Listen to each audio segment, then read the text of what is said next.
Vdekja, ringjallja, xhehenemi, ferri.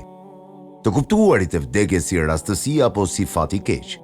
Vdekja nuk është një ngjarje e rastësishme. Ashtu si çdo gjë tjetër që ndodh në jetë, ajo realizohet me urdhrin e Allahut. Sikurse lindja e njeriut është e caktuar paraprakisht, po ashtu edhe momenti I vdekjes së tij është I përcaktuar deri në detajin më të fundit. Njeriu ecën vazhdimisht drejt këtij momenti, duke lënë pas çdo sekonde dhe çdo minutë që I është dhënë. Koha, vendi dhe mënyra e vdekjes janë të gjitha pjesë e këtij përcaktimi hyjnor. Megjithatë, shumë njerëz e shohin vdekjen si një përfundim të zakonshëm të rrethanave, pa e kuptuar se arsyet e vërteta I di vetëm Allahu. Çdo ditë dëgjojmë lajme për vdekje dhe shpesh njerëzit thonë: po të kishte ndodhur ndryshe, ai do të kishte shpëtuar, apo sikur të kishte marrë masa, nuk do të kishte vdekur. Por e vërteta është se askush nuk mund të jetojë as edhe një çast më shumë apo më pak se sa ajo që I është caktuar. Kjo mënyrë të menduarit buron nga mungesa e besimit edhe e kuptimit të drejtë. Në Kur'an Allahu thotë: o besimtar, mos u bëni si ata që nuk besuan. Dhe për vëllezërit e tyre që kishin dalë në udhtim tregtie, gjallërimi ose që kishin shkuar në luftë, thonin: sikur të kishin ndenjur me ne, nuk do të kishin vdekur, apo nuk do të ishin vrarë. Allahu do të bëjë që të pendohen për atë që thanë.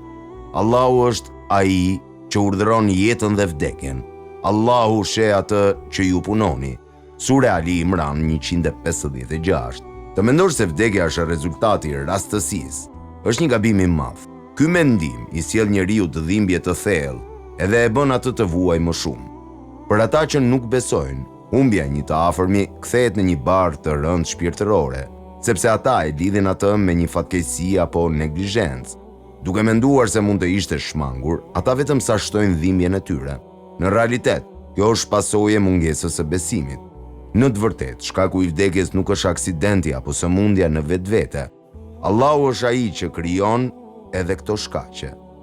Kur koha e caktuar përfundon, jeta merr fund përmes një prej këtyre arsyeve. Asnjë mjet apo përpjekje nuk mund të shtyjë vdekjen, qoftë edhe për një çast. Allahu thotë: askush nuk vdes pa vullnetin dhe lejen e Allahut. Ai është shënim I afatit të caktuar. Sure Ali Imran 145. Besimtari e di se kjo botë është e përkohshme. Ai është I vetëdijshëm se Allahu, I cili I ka dhënë jetën dhe çdo mirësi, do ta marrë shpirtin e tij në momentin e caktuar dhe do ta marrë në llogari për veprat e tij. Por përderisa ai ka jetuar për kënaqësinë e Allahut, nuk ka frikë nga vdekja. Përkundrazi, ai e sheh atë si një kalim drejt një jete tjetër. Profeti Muhammed, paqja qoftë mbi të, ka thënë në një prej lutjeve të tij: vërtet namazi im, sakrificat e mia, jeta ime dhe vdekja ime janë për Allahun, Zotin e botëve. Të kuptuarit e shtrembëruar të fatit. Shumë njerëz kanë ide të gabuara për fatin, sidomos kur bëhet fjalë për vdekjen. Disa mendojnë se mund ta ndryshojnë apo ta mposhtin fatin e tyre. Ata besojnë se kur diçka nuk ndodh siç e kishin planifikuar, atëherë fati ka ndryshuar. Kjo është një mënyrë e gabuar dhe sipërfaqësore të menduarit. Fati është krijimi I plotë I Allahut për çdo gjë që ka ndodhur dhe që do të ndodhë. Allahu ka krijuar kohën dhe hapësirën dhe nuk është I kufizuar prej tyre. Për të, fillimi dhe fundi I çdo ngjarjeje janë të njohura. Çdo gjë ekziston tashmë në dijen e tij. Njeriu nuk ka fuqi ta ndryshojë fatin. Ai është pjesë e tij. Ashtu si një aktor në një film nuk mund të dalë nga roli I tij edhe të ndryshojë rrjedhën e historisë. Edhe njeriu nuk mund të dalë jashtë kufive të fatit. Prandaj të thuash e mposhta fatin tim është vetëm një iluzion. Edhe ky mendim është pjesë e fatit të vetë atij personi. Ndonjëherë ndodh që një njeri të jetë në gjendje të rëndë dhe të duket sikur nuk ka shpresë për të jetuar, por më pas shërohet.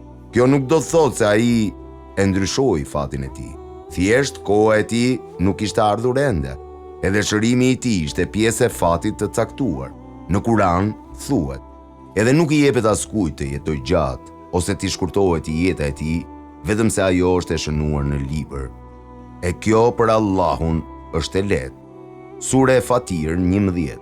Ngjarjet që ndodhin në jetë janë mënyra përmes të cilave Allahu I tregon njeriu urtësinë dhe madhështinë e krijimit të tij. Për besimtarin, ato janë shkak për rritje të besimit dhe falënderimit, ndërsa për jo besimtarin, ato shpesh sjellin hutim dhe rebelim. Shumë njerëz e shohin vdekjen ndryshe në varësi të moshës. Nëse një njeri moshuar vdes, e konsiderojnë normale, por nëse vdes një i ri apo një fëmijë, e shohin si tragjedi të padrejtë. Kjo vjen nga përpjekja për ta përshtatur vdekjen me mendimet e tyre. Në të vërtetë, çdo vdekje ndodh në kohën e saj të caktuar, pa marrë parasysh moshën apo rrethanat. Të kundërshtosh këtë realitet është shenjë e një kuptimi të gabuar dhe shpesh çon në dhimbje dhe pakënaqësi të vazhdueshme.